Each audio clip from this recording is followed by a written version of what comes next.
ਸਭ ਤੋਂ ਪਹਿਲਾਂ ਸਾਰਿਆਂ ਨੂੰ ਮੇਰੀ ਪਿਆਰ ਭਰੀ ਸਤਿ ਸ਼੍ਰੀ ਅਕਾਲ। ਤੁਹਾਡਾ ਆਪਣਾ Manmeet is right hair in front of you guys. ਇਸ ਟਾਈਮ ਆਪਾਂ ਖੜੇ ਹਾਂ ਬਾਹਰ ਬਾਲਕਨੀ ਵਿੱਚ ਐਂਡ ਬਹੁਤ ਸਨੋ ਪੈ ਰਹੀ ਹੈ। It's like really cold out here. ਤੇ ਸਾਡਾ ਅੱਜ ਦਾ ਟੌਪਿਕ ਹੈ about why Canada is an overrated country. ਇੱਥੇ ਲੋਕਾਂ ਨੂੰ ਆਉਣਾ ਚਾਹੀਦਾ ਹੈ ਜਾਂ ਨਹੀਂ ਆਉਣਾ ਚਾਹੀਦਾ, and all the details about Canada. So let's start this video. ਤੁਸੀਂ ਸਭ ਸੋਚ ਰਹੇ ਹੋਗੇ ਮੈਂ ਹਾਫ ਸਲੀਵਸ ਸੀ and ਅੱਜ ਅਚਾਨਕ jacket and winter shoes, but yes that is important because ਇੱਥੇ cold ਬਹੁਤ ਹੋ ਰਿਹਾ ਹੈ, ਬਹੁਤ ਠੰਡ ਹੈਗੀ ਹੈ। I can't tell you, yesterday night we had a snowstorm due to which ਅਸੀਂ ਇੱਥੇ Christmas ਵੀ properly celebrate ਨਹੀਂ ਕਰ ਪਾਏ and Merry Christmas to you all by the way. ਸਭ ਤੋਂ ਪਹਿਲੇ ਤੇ sorry for the interruption and the interval. ਪਹਿਲਾਂ ਅਸੀਂ ਬਾਹਰ ਖੜੇ ਸੀ in the balcony, but due to again a kind of mini snowstorm ਜਾਂ ਹਵਾ ਬਹੁਤ ਤੇਜ਼ ਚੱਲ ਰਹੀ ਸੀ, ਬਹੁਤ ਠੰਡ ਹੈਗੀ ਸੀ ਤੇ ਸਾਨੂੰ ਅੰਦਰ ਆਣਾ ਪਿਆ to shoot the latter part of a video ਕਿਉਂਕਿ ਬਾਹਰ it was not comfortable and voice break ਹੋ ਰਹੀ ਸੀ। It started. ਮੈਂ ਅੱਜ ਤੁਹਾਡੇ ਲੋਕਾਂ ਨਾਲ ਸ਼ੇਅਰ ਕਰਾਂਗਾ ਆਪਣੇ ਵਿਊਜ਼, ਮੇਰਾ ਵਿਊ ਪੁਆਇੰਟ, ਮੈਨੂੰ ਕੀ ਲੱਗਦਾ ਹੈ since the day I have arrived, or what are my viewpoints on this. Let's start with this right away. I'll say मैं जितना पहले before coming to Canada I was in Dubai for 6 long years. ਉਹ ਚੀਜ਼ ਮੇਰੇ mind ਵਿੱਚ ਕਿਤੇ ਨਾ ਕਿਤੇ ਬਹੁਤ ਜ਼ਿਆਦਾ ਕਨੈਕਸ਼ਨ, ਬਹੁਤ ਜ਼ਿਆਦਾ ਡਿਫਰੈਂਸ ਪਾਉਂਦੀ ਹੈ ਦੋਨੋਂ ਚੀਜ਼ਾਂ ਦਾ। ਬਿਕੋਜ਼ ਉੱਧਰ ਦਾ ਜੇ ਮੈਂ ਟੈਂਪਰੇਚਰ ਐਂਡ ਚੀਜ਼ਾਂ ਨੂੰ ਕੰਪੇਅਰ ਕਰਾਂ ਵਿਦ ਕੈਨੇਡਾ ਤੇ it is like really difficult for me to adjust, ਕਿਉਂਕਿ ਇੱਕ ਜਗ੍ਹਾ ਤੁਸੀਂ ਫੇਸ ਕਰਕੇ ਆ ਰਹੇ ਹੋ a temperature of +30 and back home when you are coming over here it is -30। It is a huge difference, ਇੱਕ ਡਰਾਸਟਿਕ ਚੇਂਜ ਹੈ ਬਹੁਤ ਵੱਡਾ। ਬਟ ਸਮਹਾਉ ਇਹ ਚੀਜ਼ਾਂ like first winter is always difficult, but with time when you settle down ਤੇ ਇਹ ਸਭ ਚੀਜ਼ਾਂ ਵੀ ਤੁਹਾਨੂੰ ਸੂਟ ਕਰ ਜਾਂਦੀਆਂ ਨੇ and you get used to it. But yes, the snow and the things are unbearable at some times. ਜਿਹਦੇ ਲਈ ਸਾਨੂੰ ਇੱਥੇ winter jackets, winter shoes and stuff ਚਾਹੀਦਾ ਹੁੰਦਾ ਹੈ। ਉਹਦੇ ਉੱਤੇ ਮੈਂ ਬਾਅਦ ਚੋਂ ਕਦੀ ਡਿਟੇਲ ਵੀਡੀਓ ਬਣਾਵਾਂਗਾ ਤੁਹਾਡੇ ਸਭ ਲਈ। ਸੋ ਨਾਓ ਮੂਵਿੰਗ ਫੋਰਵਰਡ, ਕੱਲ yesterday there was a snowstorm, which is like people of Canada don't usually face this like every year or every month. This was like after a long time. ਇੱਦਾਂ ਹੀ ਹੁਣ if we move ahead, Canada ਦੇ ਕੁਝ ਚੀਜ਼ਾਂ ਨੇ ਜੋ ਲੋਕ ਕਹਿੰਦੇ ਨੇ ਕਿ you have free health and medical facilities over here and then they say ਕਿ ਇੱਥੇ ਚਾਈਲਡ ਐਜੂਕੇਸ਼ਨ ਫ੍ਰੀ ਹੈ, ਸਭ ਕੁਝ ਫ੍ਰੀ ਹੈ। ਦੇਖੋ, if I come to this point, free ਕੁਛ ਵੀ ਨਹੀਂ ਹੁੰਦਾ। Saying this word free is totally a myth. Nobody gives you anything for free. It's just that government over the period of time they collect taxes from you, they extract that money from you slowly and gradually, and later somehow it pays you back, which is a good part about them कि वो एक तरह तो ਤੁਹਾਡੇ ਲਈ ਪੈਸੇ collect ਕਰ ਰਹੇ ਨੇ ਤੁਹਾਡੇ say for your hard times, for your tough times, for your medical times, which is a good thing in a way, but obviously it is not free. ਤੁਸੀਂ ਜੋ ਵੀ ਆਪਣਾ ਮੈਡੀਕਲ ਕਰਾ ਰਹੇ ਹੋ ਕਰ ਰਹੇ ਹੋ ਉਹਦੇ ਪੈਸੇ ਤੁਸੀਂ ਖੁਦ ਦੇ ਰਹੇ ਹੋ, ਕੋਈ ਹੋਰ ਨਹੀਂ ਦੇ ਰਿਹਾ ਹੈ। ਐਂਡ ਵਨ ਮੋਰ ਥਿੰਗ, ਇੱਥੇ ਦਾ ਜੋ ਮੈਡੀਕਲ ਸਿਸਟਮ ਹੈ ਇਟ ਡਜ਼ਨਟ ਕਵਰਸ ਐਵਰੀਥਿੰਗ।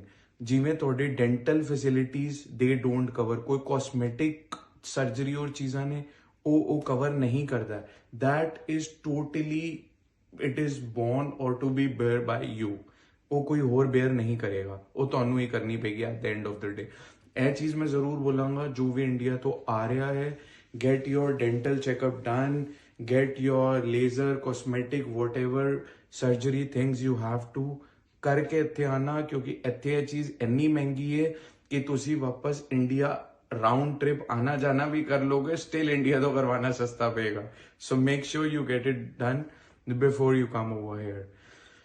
ਉਹਦੇ ਤੋਂ ਇਲਾਵਾ ਨੈਕਸਟ ਪੁਆਇੰਟ ਮੈਂ ਇਹ ਵੀ ਇਹਦੇ ਵਿੱਚ ਦੱਸਣਾ ਚਾਹੂੰਗਾ, I would like to add ਕਿ ਇੱਥੇ ਹਸਪੀਟਲਸ ਤੇ ਔਰ ਮੈਡੀਕਲ ਸੈਂਟਰਸ ਤੇ ਔਰ ਚੀਜ਼ਾਂ ਤੇ ਇੰਨਾ ਰਸ਼ ਹੈ, ਦੇਰ ਇਜ਼ ਸੱਚ ਅ ਲੌਂਗ ਕਿਊ ਐਂਡ ਵੇਟਿੰਗ ਕਿ ਤੁਹਾਡਾ ਜਦ ਤੱਕ ਮਤਲਬ even if you are in severe pain you have to take appointment and you know ਤੁਹਾਡਾ ਪੂਰਾ ਇੱਕ ਰਜਿਸਟ੍ਰੇਸ਼ਨ ਹੁੰਦਾ, ਇੱਕ ਪ੍ਰੋਸੈਸ ਹੁੰਦਾ ਵਿਚ ਇਜ਼ ਲਾਈਕ ਥੋੜਾ ਜਿਹਾ ਉਸ ਟਾਈਮ ਤੇ ਤੁਹਾਨੂੰ ਅਪਸੈਟ ਕਰ ਦਿੰਦਾ, ਕਿਉਂਕਿ ਉਸ time need of the hour ਕੁਝ ਹੋਰ ਹੁੰਦੀ ਹੈ.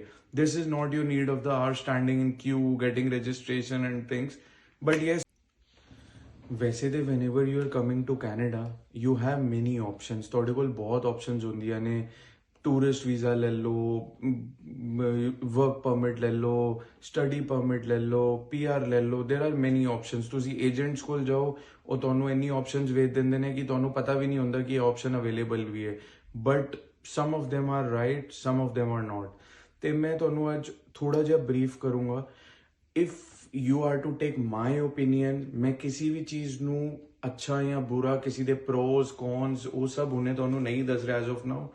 I will just be discussing the basic part, that is ਜੇ ਤੁਸੀਂ ਟੂਰਿਸਟ ਵੀਜ਼ਾ ਲੈ ਕੇ ਆ ਰਹੇ ਹੋ with a overview in your mind ਕਿ ਅਸੀਂ ਕੱਲ ਨੂੰ ਕੈਨੇਡਾ ਸੈਟਲ ਹੋ ਸਕਦੇ ਹਾਂ ਜਾਂ ਉਹ, ਤੇ ਇਟਸ ਅ ਗੁੱਡ ਆਪਸ਼ਨ, ਕਿਉਂਕਿ ਤੁਸੀਂ ਇੱਥੇ ਆ ਕੇ ਕੱਲ ਨੂੰ ਆਪਣੇ ਓਪਨ ਵਰਕ ਪਰਮਿਟ ਲਈ ਅਪਲਾਈ ਕਰ ਸਕਦੇ ਹੋ and you can move ahead. ਤੁਹਾਨੂੰ ਪਹਿਲੇ ਇੱਥੇ ਆਓ, ਕੰਟਰੀ ਵਿਜ਼ਿਟ ਕਰੋ, ਚੀਜ਼ ਦੇਖੋ.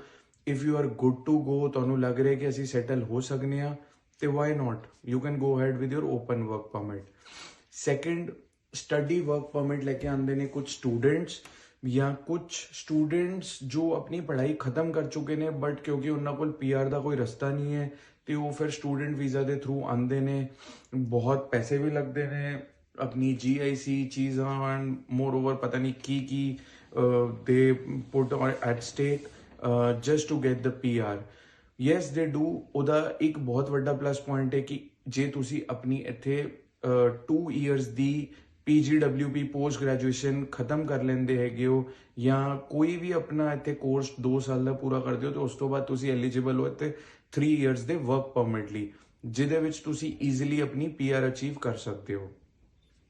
Third, moving ahead to PR, ਜੋ ਅਸੀਂ ਐਕਸਪ੍ਰੈਸ ਐਂਟਰੀ ਜਾਂ ਪ੍ਰੋਵਿੰਸ਼ੀਅਲ ਨੋਮੀਨੀ ਪ੍ਰੋਗਰਾਮ ਦੇ ਥਰੂ ਇੰਡੀਆ ਤੋਂ ਹੀ ਲੈ ਕੇ ਆਉਂਦੇ ਹਾਂ. ਮੇਰੀ ਨਜ਼ਰ ਵਿੱਚ ਇਹ ਸਭ ਤੋਂ ਬੈਸਟ ਆਪਸ਼ਨ ਹੈ, ਬਿਕੋਜ਼ ਇਸ ਆਪਸ਼ਨ ਵਿੱਚ ਤੁਸੀਂ ਆਲਰੇਡੀ ਇੱਕ ਕੰਟਰੀ ਦੇ PR ਹੋ ਕੇ ਆ ਰਹੇ ਹੋ. ਤੁਹਾਨੂੰ ਸਾਰੀ ਫੈਸਿਲਿਟੀਜ਼ ਪਹਿਲੇ ਦਿਨ ਤੋਂ ਨੇ. ਤੁਹਾਨੂੰ ਕਿਸੇ ਏਜੰਟ ਦੇ, ਕਿਸੇ ਦੇ ਵੀ ਆਫਿਸਿਸ ਦੇ ਚੱਕਰ ਕੱਟਣ ਦੀ ਲੋੜ ਨਹੀਂ. ਤੁਹਾਨੂੰ ਕਿਸੇ ਦੇ ਅੱਗੇ ਪਿੱਛੇ ਜਾਣ ਦੀ ਲੋੜ ਨਹੀਂ. ਸਿੱਧਾ PR ਤੇ ਤੁਸੀਂ ਆ ਰਹੇ ਹੋ. ਇੱਥੇ ਆ ਕੇ ਤੁਸੀਂ ਆਪਣਾ ਕੰਮ ਲੱਭ ਸਕਦੇ ਹੋ, whatever field you want to work in, and you are good to go. ਤੁਸੀਂ ਪਹਿਲੇ ਦਿਨ ਤੋਂ ਕੰਮ ਕਰ ਸਕਦੇ ਹੋ. ਸੋ ਮੈਨੂੰ ਪਰਸਨਲੀ ਪੁੱਛੋ ਤੇ PR ਦੀ ਆਪਸ਼ਨ ਸਭ ਤੋਂ ਬੈਸਟ ਲੱਗਦੀ ਹੈ, but only for those who are somehow able to crack this. ਜੋ ਨਹੀਂ ਕਰ ਪਾ ਰਹੇ, obviously then they have to go with study or the tourist or the work permit option. ਅੱਛਾ, PR ਵਿੱਚ ਮੈਂ ਤੁਹਾਨੂੰ ਇੱਕ ਚੀਜ਼ ਹੋਰ ਦੱਸ ਦੇਵਾਂ ਜੋ ਸ਼ਾਇਦ ਮੋਸਟ ਆਫ ਦੇ ਲੋਕਾਂ ਨੂੰ ਨਹੀਂ ਪਤਾ ਹੋਏਗੀ. ਇਹਦੇ 'ਚ ਇੱਕ ਬਹੁਤ ਵੱਡਾ ਕੈਚ ਹੈ. ਉਹ ਹੈ ਵੇ ਕਿ ਕੱਲ ਨੂੰ ਜੇ ਤੁਸੀਂ ਇੱਥੇ ਆਪਣੇ ਐਲੀਜੀਬਲ ਡੇਜ਼ ਕੰਪਲੀਟ ਨਹੀਂ ਕਰਦੇ ਤੇ ਤੁਹਾਡੀ PR ਕੈਂਸਲ ਵੀ ਹੋ ਸਕਦੀ ਹੈ, ਤੇ you have to apply for the renewal of that. ਤੁਹਾਨੂੰ ਆਪਣੇ ਇੱਥੇ ਡੇਜ਼ ਦਾ ਬਹੁਤ ਧਿਆਨ ਰੱਖਣਾ ਪੈਂਦਾ ਹੈ. Only on the basis of that ਤੁਸੀਂ 5 ਸਾਲਾਂ 'ਚ 3 ਸਾਲ ਇੱਥੇ ਰਹਿਣਾ ਹੈ. once you achieve that, you are also eligible for the citizenship. और ਜੇ ਤੁਸੀਂ citizenship achieve ਕਰ ਲਈ, then nothing like that, because I personally know some people ਜੋ ਇੱਥੇ citizenship ਲੈ ਕੇ ਅਮਰੀਕਾ ਸ਼ਿਫਟ ਹੋ ਗਏ ਨੇ, ਉੱਥੇ ਕੰਮ ਕਰ ਰਹੇ ਨੇ, ਉੱਥੇ ਉਹਨਾਂ ਨੇ ਘਰ ਲੈ ਲਿਆ, ਉੱਥੇ ਉਹਨਾਂ ਨੇ ਆਪਣਾ ਸਭ ਸੈਟਅਪ ਕਰ ਲਿਆ. moreover ਮਤਲਬ not moving away from the topic, Canada ਵਿੱਚ ਟੈਕਸਿਸ ਚੀਜ਼ਾਂ ਵਗੈਰਾ ਲੈਸ ਨੇ, ਇਸ ਲਈ ਲੋਕ ਸੋਚਦੇ ਨੇ ਕਿ ਅਸੀਂ ਉੱਥੇ ਬੈਟਰ ਓਪਰਚੁਨਿਟੀ ਲਈ ਜਾਈਏ. But then again coming back to Canada, ਇੱਥੇ ਦੀ ਚੀਜ਼ ਇੱਧਰ ਹੀ ਹੈਗੀ ਹੈ. What you want to achieve, ਇੱਥੇ PR ਤੁਹਾਨੂੰ ਈਜ਼ੀਲੀ ਮਿਲ ਸਕਦੀ ਹੈ, ਜੋ ਹੋਰ ਕਿਸੇ ਕੰਟਰੀ ਵਿੱਚ ਈਜ਼ੀਲੀ ਨਹੀਂ ਮਿਲਦੀ. Now coming to another important topic, ਇਹਦੇ ਵਿੱਚ ਹੀ ਜੋ ਇਹਦਾ ਪਾਰਟ ਕਹਿ ਸਕਦੇ ਹਾਂ, ਇਟ ਇਜ਼ ਲਾਈਕ ਇੱਥੇ ਬਹੁਤ ਸਾਰੇ ਇਮੀਗ੍ਰੈਂਟਸ ਨੇ, ਜਿਵੇਂ ਕਿ ਹੋਰ ਲੋਕ ਇੱਥੇ ਆਉਣ ਨੂੰ ਫਿਰ ਰਹੇ ਨੇ, ਬਹੁਤ ਨੇ ਜੋ ਇੱਥੋਂ ਦੀ ਭੱਜਣ ਨੂੰ ਵੀ ਫਿਰ ਰਹੇ ਨੇ.